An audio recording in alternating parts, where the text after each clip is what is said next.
back to the Michigan Business Beat, brought to you on the Michigan Business Network. I'm Chris Holman, and of course, we're broadcasting from our studios at the Capital Region International Airport.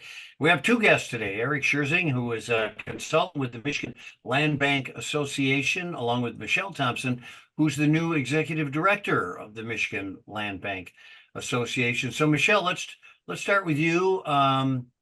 You were added new in March. Give us a little bit of your background and so people know what the land bank and its association do. Okay, so I was the former county treasurer of Benzie County.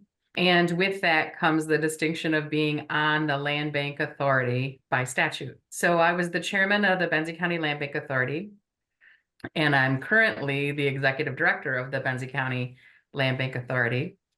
But land banks were created to assist with tax foreclosed properties primarily, but we're given a host of other opportunities. But that was the main focus to begin with. And so we are dealing with disposition of tax foreclosed properties and getting them back on the tax roll. So the Michigan Land Bank Association is here to support the 52 land banks in the state of Michigan. All right. So you bring them together and you advocate on their behalf, etc. Correct. I would imagine a lot of that is watching Lansing to see what's happening at the legislature.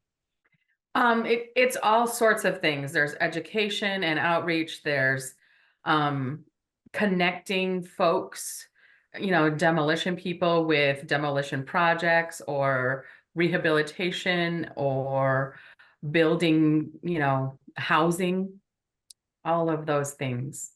Well, listen, Michelle, I think you've got a great story to tell. I understand when you were Benzie County and the land bank there, laying the foundation for 22 housing units. Wow. Yeah. So round one of funding of the blight elimination grant that is being processed through the State Land Bank Authority granted up to $200,000 per small land bank with appropriate projects. So Benzie County submitted 4 projects totaling, $198,000. And 3 of the 4 were accepted and the 4th one was not accepted. So we ended up with $120,000. And with that, we did 4 demolitions, and that allows us to build 7 homes and support the building of 14 apartments. And the sum total of that is you put people to work for a while, and you also put properties back on tax rolls. I mean, there's a lot of good pieces to that. And checking all the boxes. Yeah, you're absolutely right. So Eric, you've been working for years with these kinds of issues in Ingham County. Bring us up to speed, something about condo developments. Well, this is a long process, right? In the Great Recession, we got some funding and we bought up properties along corridors, took down the houses that couldn't be saved, put community gardens there for a while. Lo and behold, a couple of years ago, funding opportunities came along. And so on MLK and Saginaw in the city of Lansing, the Ingham County Land Bank has a 5-unit townhouse row house condo development, and then on MLK, a 4-unit under development. These will be for sale products. This is sometimes the federal government helps us, sometimes state government helps us. The county land bank, though, the local public entities, we really make sure the work gets done, right? They need us.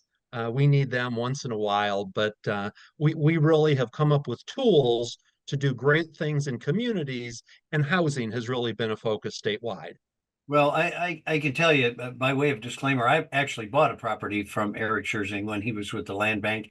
And it was simply, you called me and said, this abuts a property you presently have. You might be interested in it. Bought it, goes back on the tax rolls, et cetera, et cetera. So it really works out well. Can either of you share about private and public housing projects that are being enabled by land banks around the state? So the 14 apartments that are in Benzie County that they're working on in the city of Frankfort right now, is their second project of a nonprofit housing authority. They put 8 apartments into the Village of Honor. They are putting 14 into the city of Frankfurt, and they are working on 32 in Thompsonville. But it's just a partnership with a nonprofit. Eric, anything to add? Just this good stuff is going on statewide. We are the implementers of some of the vision of the governor and the population council and other larger MISTA MEDC efforts. We rely on funding from all of those organizations to get this done to help Michigan thrive and grow. Well, and doing good work and get things back on the tax rolls where they can help schools, fire, and everything else. So thanks for joining us, Eric Schertzing, consultant with the Michigan Land Bank Association, along with Michelle Thompson, who's the new executive director, and congratulations, of the Michigan Land Bank Association. Thank you, folks. Thank you. All right, you're watching the Michigan Business Beat on the Michigan Business Network. I'm Chris Holman. We'll be back with more.